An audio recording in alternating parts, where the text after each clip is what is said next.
Hi everyone, it's T from the ASCL. Excited for the upcoming season and wanting to make sure that all of our comps are fun and fair. And in order to do that, we want every competitor to have the same rules for each competition. So to start off, in the regular season, your coordinator will have a series of regular season comps. They will come at a blocked amount of time, so 2 hours, 3 hours, or 4, depending on your gym and how many competitors there are. Either way, in that blocked amount of time, there will be a certain number of routes set up for you to climb. So let's say there's 20 total routes. Route number 1 will be the easiest and therefore worth the least amount of points. Route 20, in this example, will be the hardest, so worth the most amount of points. Okay. In order to climb, you must have a witness. The witness can be a fellow ASCL competitor, does not have to be from your school, can be from any school. It can be a coach in the ASCL from any school, or it could be a member of the gym staff. Those 3 people can be your witness. Your witness may not be your parents, your aunt or uncle, your sibling. It has to be an ASCL member. Okay, great. Let's talk about legal starts.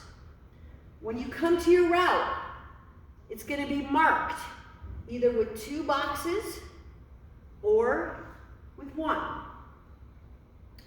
If it is a 2-box or 2-handhold start, you're going to put 1 hand on each hold, and you can mix and match however you would like.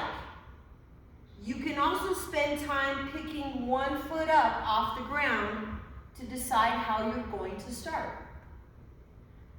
When you think you have the route read and you're ready to go, check in with your witness, make sure they have your full attention. And then the minute you pick up your 2nd foot, your climb has officially begun. So if I fall right here, my climb is over. I need to record it as a fall, and if there's a line, you need to go to the end of the line. Okay. We also want a controlled start. So in other words, once I pick that 2nd foot up, I'm in control before I reach for the next hold. What we don't want to see is an uncontrolled start. So I'm just kind of going like this. That's not under control. Okay. If your start has a single box, both hands must go in there. However you want to do that, and the same rules apply about your feet. Okay, those are starts. Finishes, let's talk those. When you get to the top of your route, there will be a definitive hold that is marked, or if it's the top of the climbing wall, there will be some kind of taped off marking that's obvious to finish the route. If you are top rope climbing or bouldering, you must have both hands in the finishing hold for a 3-second count. That's 1001, 1002, 1003. Double check with your witness. Grabbing the hold with 1 hand and putting your hand on top, that is legal. You can grab the hold, you can put 2 fingers or 1 finger or 5 in the square, also legal. You can also avoid the hold altogether and just put hands inside the box. Also good. Lead climbing. When you get to the top, you're going to grab the finishing hold with 1 hand, get your rope, make the clips. That would be a legal finish for lead climbing. Okay. Excellent. Let's talk about staying on route. So your routes will be color-coded, right? So in this case, I'm climbing hold that is red. If I grab or use another hold to my advantage that is not red or en route, then I need to consider that a fall and come back down. Now we know there's incidental contact where you kind of slightly brush a hold. That's okay, it happens, but if you gain advantage from the hold, then you need to consider that a fall. The other thing to look at is your routes will have an identification. So make sure you read it if there are specific things related to your specific route, such as features. Are they on or are they off?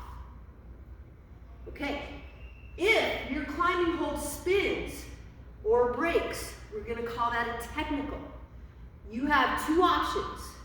One, you can ignore it and climb right through it as if it never happened, did not bother you.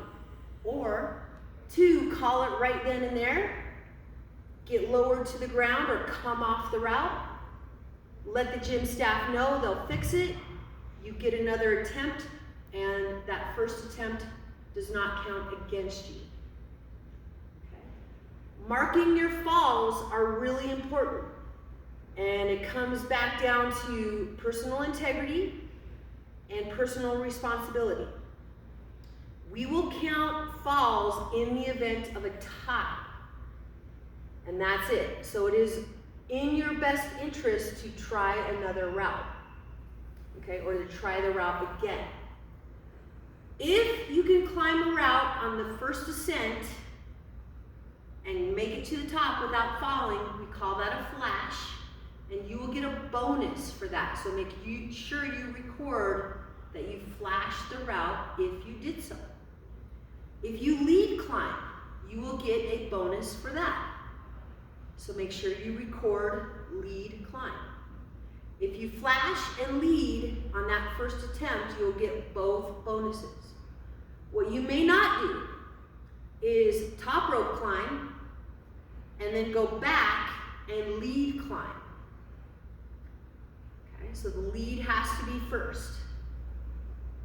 All right, continuing to talk about lead climbing. If you back clip or Z clip and you catch that, one of those mistakes yourself, and you fix it yourself, then you can continue climbing.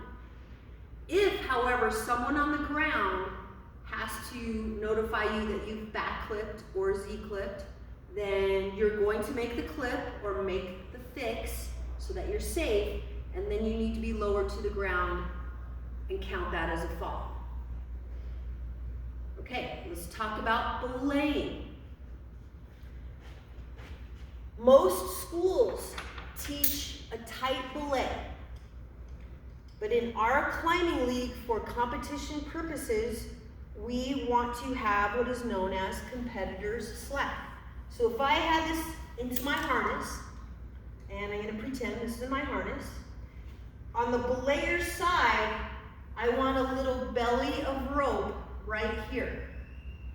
That way, if my climber weights the rope, there will be a little bit of a shock load, and I will know to lower my climber to the ground.